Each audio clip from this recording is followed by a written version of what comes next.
இப்லீஸ் ஒரு ஜின் ஆவான். அவன் நெருப்பால் அல்லது புகையில்லா நெருப்பால் படைக்கப்பட்டான். அல் குர்ஆன்.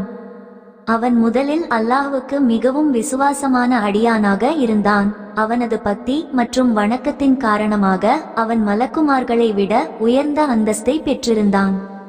அல்லாஹ் ஆதம் அலைஹிஸ்ஸலாம் அவர்களை மண்ணால் படைத்தபோது மலக்குமார்களையும் இப்லீஸையும் ஆதம் அலைஹிஸ்ஸலாம் அவர்களுக்கு சிரம் தாழ்க்குமாறு கட்டளையிட்டான்.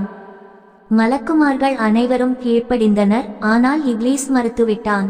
அவன் தன்னை ஆதம் அலைஹிஸ்ஸலாம் அவர்களை விட உயர்ந்தவனாக கருதினான். ஏனெனில் அவன் நெருப்பால் படைக்கப்பட்டவன், ஆனால் ஆதம் அலைஹிஸ்ஸலாம் மண்ணால் படைக்கப்பட்டவன் என்று வாதிட்டான். இந்த பெருமை மற்றும் கீழ்ப்படியாமை காரணமாக இப்லீஸ் அல்லாஹ்வின் கோபத்திற்கு ஆளானான். இப்லீஸின் கீழ்ப்படியாமை காரணமாக அல்லாஹ் அவனை சொர்க்கத்திலிருந்து வெளியேற்றி சபிக்கப்பட்டவனாக ஆக்கினான். இருப்பினும் இப்லீஸ் அல்லாஹ்விடம் இறுதி நாள் வரை மனிதர்களை வழிகெடுக்க அவகாசம் கேட்டான். அல்லாஹ் அவனுக்கு அந்த அனுமதியை வழங்கினான். ஆனால் அவன் தனது பின்பற்றுபவர்களுக்கு எந்த உதவியும் செய்ய முடியாது என்று எச்சரித்தான். இப்லீஸ் ஷைத்தான் என்று அழைக்கப்படுகிறான். இது அரபியில் பகைவன் அல்லது வழிகெடுப்பவன் என்று பொருள்படும். அவன் மனிதர்களை வழிகெடுக்க முயல்கிறான். குறிப்பாக ஆதம் அலைஹிஸ்ஸலாம், ஹவ்வா அலைஹிஸ்ஸலாம் இருவரையும் சொர்க்கத்தின் மரத்தின் பழத்தை உண்ணத் தூண்டி அவர்களை பாவத்திற்கு ஆளாக்கினான். அவனது முதன்மை நோக்கம் மனிதர்களை அல்லாஹ்வின் பாதையிலிருந்து திசை திருப்பி பாவங்களுக்கு ஆளாக்குவதாகும்.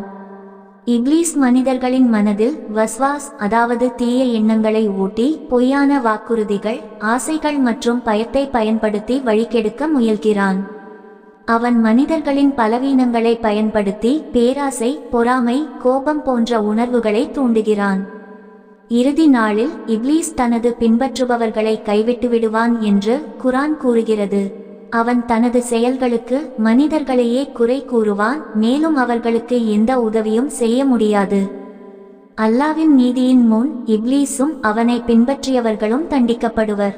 இப்லீஸின் வரலாறு இஸ்லாமில் பெருமை, கீழ்ப்படியாமை மற்றும் மனிதர்களின் சோதனைகளுக்கு எதிரான போராட்டத்தின் எச்சரிக்கையாக விளங்குகிறது.